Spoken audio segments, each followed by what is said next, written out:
Yeah, so world number 2 Rory McIlroy opened up his Open Championship with a 7-over par 78 yesterday. It leaves him 13 shots behind the surprise overnight leader Dan Brown, and Rory reacted to his disappointing start after his round, where he did talk about he needs a bit of a bounce back, resilience coming into this second day, but it means it's looking increasingly likely that his wait for his 5th major trophy will extend to at least 11 years.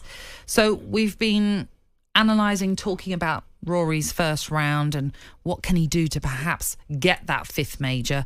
Joining us to maybe speak about the mental side of the game, it's sports psychotherapist Gary Bloom. Gary, good morning. How are you? Morning, Gary. Good morning to you both.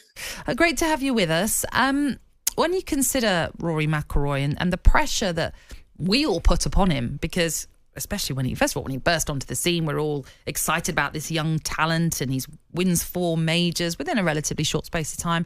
10 years since that last major win, and yet we still talk about it. What kind of pressure do you think we are putting upon him?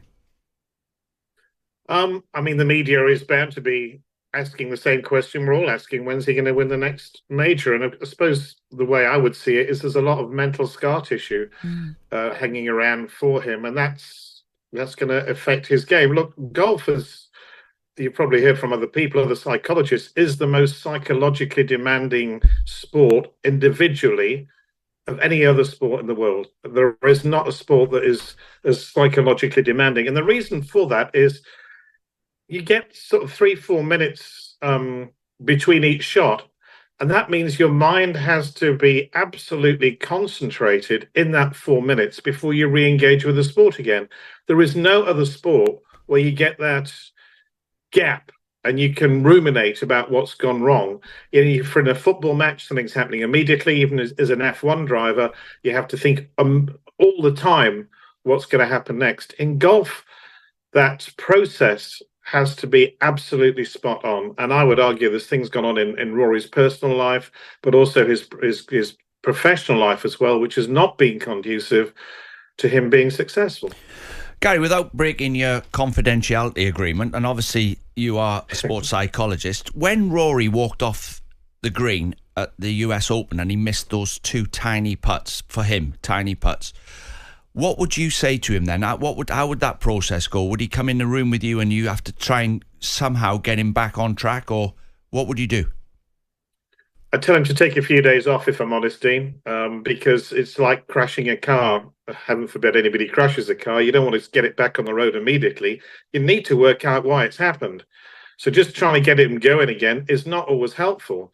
If you are going to repair, we call it rupture and repair. If you're going to undo what's gone on, you have to understand the process of what has happened catastrophically.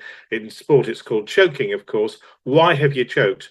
You have to understand why you've choked. Then you have to realize what you need to do next time you go into a major tournament, and then you have to practice that. Going straight back out there into another major or a big tournament, frankly, isn't helpful.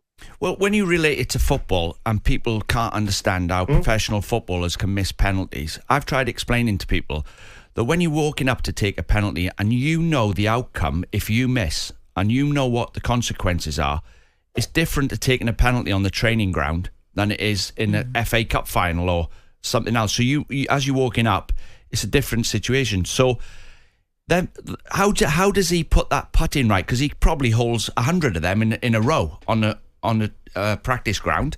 So how's he put that right and out the damage out of his mind?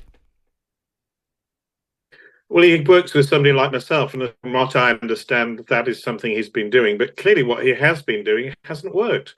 So I'm thinking about a complete reset. Now, it's easy to say that in the middle of 4 rounds when you're playing in a major tournament. But I would be saying to anybody I'm working with, look, if you're in the middle of a game, if you're in the middle of a situation, you have to stop. You have to stop immediately thinking about what's happened. It's about what's happening next. And that isn't easy. Golf is a sport where you just can't walk off like in a football match, or if you missed a penalty, you've had a bad game, you get a few days to think about it. He's in the middle of a huge tournament. So what he has to do is work with somebody like myself and forget about what's happened. It's almost like he has to start today being round 1. And Rory's done this before. he has shot bad rounds and then come back and shot some really, really outstanding, mid-60s rounds. That's possible. He could be back in it today, but he has to forget about what's happened. Just like you'd say to a penalty taker who'd missed a penalty, that cannot define your career. And lots of footballers go on to have very successful careers after having catastrophic misses from the penalty spot in a shootout. I mean, I know Rory's changed his phone number, for example. I guess having been in the game for so long, he's met lots of people who may not be a direct friend, but because he's met them throughout playing golf, they're the kind of people that might be getting in touch with him. Maybe they're journalists, for example. He opted to change his number after that US Open and what happened in that final round. Is that, again, something you would be advising, making these little tweaks, trying to close out the noise from other people? And if it means, if necessary, changing your phone number, that's one way of, just as I say, knocking out and closing out that noise. Yeah, I mean, I think you sum it up very well, Natalie. You have to cut down the background chatter, because the background chatter when you're on a golf course, that voice inside your head when you're standing on the tee and all you can see is the water in front of you. If you can see the water and you're concentrating on the water, you know where your ball's going to go. And that is that background chatter that's constantly saying to you, there's a lot of water there. How the hell do I get it over the water and onto the green? You have to concentrate on the green, otherwise your ball will go where you don't want it to go. And that means in golf, there are so many subtle changes in your grip, in your stance.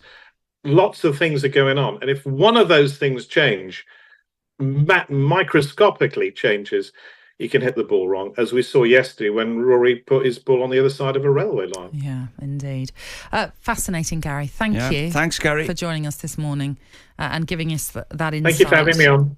Pleasure. Giving us really fascinating insight onto the little extras that maybe someone like a Rory McIlroy can do to get his game back on course. I once seen Ernie Els' book. You know the book they pull out their back pocket?